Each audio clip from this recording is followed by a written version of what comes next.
Hey everybody, welcome back to Record-ology. Okay, today we are going to be looking at this record and talking about vintage audiophile records or vintage premium vinyl.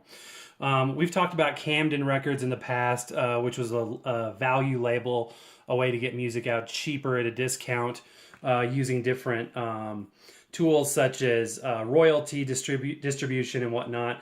But let's talk about the other end. Let's talk about premium records that are vintage. Now, a lot of records these days are marketed, 180 gram vinyl, which is a thicker, more high quality pressing.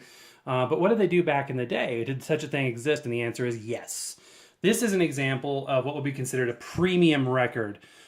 This is, I'm trying to think, I dated this once. I think it's early to mid 60s. I think, yep, 1962. Okay, so there you go.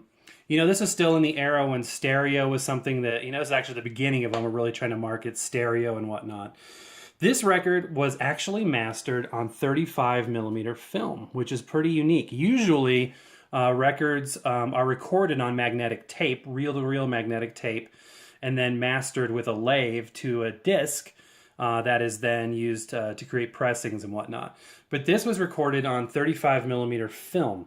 Now, the 35 millimeter film can either be magnetic or it can be optical. That's the way that sound has been recorded on film for a long, long time. And that's why, even though back in the 30s they could only record a 3-minute record, they could record a movie of an hour and a half of continuous dialogue. But this one uses 35 millimeter magnetic film. So in sound recording and mastering for film production, a lot of times they will use a separate strip of optical film with 2 magnetic tracks on it for the audio. Basically, the idea is the 35 millimeter width of the film, I should have had some to show you, gives you more real estate versus a standard, 1/4-inch tape that has a much smaller recording area. Therefore, there's more physical magnetic particle media going under the head versus a typical audio tape recording system. So this record opens up gatefold. It doesn't have anything on the back. It's very stiff. This is very rigid. This is the lid right here, and there's nothing in it. I mean, that's just cardboard. So this is a Brahms Symphony number 3 in F, Opus 90. So we got here some dialogue about the actual recording. But what I really want to focus on is the technology here. So this has an inner sleeve. It's in gold print. Just a very, very, very, ritzy way to present a recording back in the day. This is a gift package, not for resale. So interesting. I wonder what that meant. If it was a demo piece or a gift or whatnot. Command Classics, 35 millimeter stereo. This was designed to be an audiophile experience. This is premium. So going through this really quickly, I'm not going to read this all to you. But the original master was recorded on 35 millimeter magnetic film rather than 1/4-inch tape. So with the film, there's no flutter because of closed loop sprocketing. More than 4 times the width. We talked about that. The thickness is 5 mils, more than 3 times than tape. Better frequency response, wider track. Great tensile strength, signal to noise ratio is far superior, again, due to the size of the media. And then a lot more technical data about this. It tells you the microphones that were used, the acoustical information based on where they were when they recorded it, yada, yada, yada, yada, all to get you all jazzed up and excited about this audiophile experience. So pulling this record out, again, we have a nice inner sleeve here. The inner sleeve is constructed of extra heavy 10-point stock. This whole thing is designed to really, it's a lot of marketing stuff to get you all excited about, ooh, this is such a premium experience. And it really, really is. And again, reminding you, if you don't know by now, this was recorded, the master, on 35 millimeter magnetic film. And then they have a nice logo there, which I think is pretty cool stuff. All right, so pulling the record out of the sleeve. It's not a super thick pressing. It's not 180 grams, I can tell you that. That's one thing they omitted from all of that copy we just read. But it does feel, like it's decent. It's probably about 140, 150 gram. Definitely mid-grade in terms of thickness. There's some nasty scratches on this thing, I could tell you. It was a free bin find. So, you get all that premium jazz and then Look at that. Somebody's dragged a needle across it in a couple different places, so that's unfortunate. However, the non-damaged playing surfaces are in really good shape. As you can tell, we still get that rainbow sheen that we always talk about. Very indicative of a quality record. This side has a couple of scratches, not quite as bad. But what I want to do is play some of this for you. It looks like the first area on the right, the initial grooves are undamaged. So let's go ahead and play that guy.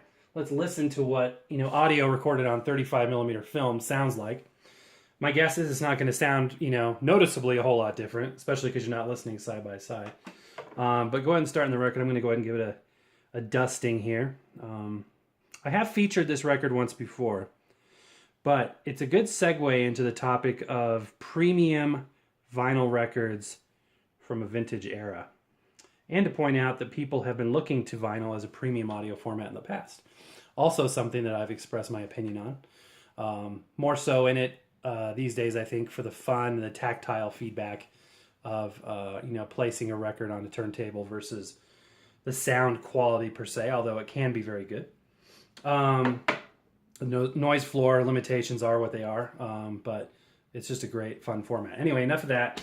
Let's go ahead and gauge our speed here with our pitch slider, using the strobe here and locking that on, and the stylus swinging it over into position. It's already raised, and I'm going to lower it here. I'm not sure if I'm on the right input here. Switch my off-camera switch here until we get it to the right spot. Yeah, we're definitely on the record now.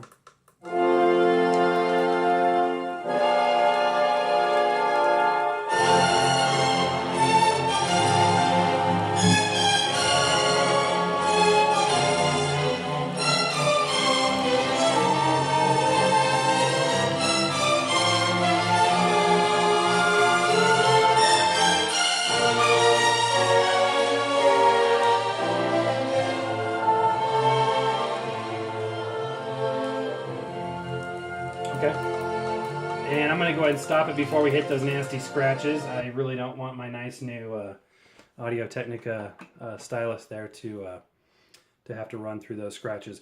It sounds very full, very rich. It is, I would say it's a high bias sound.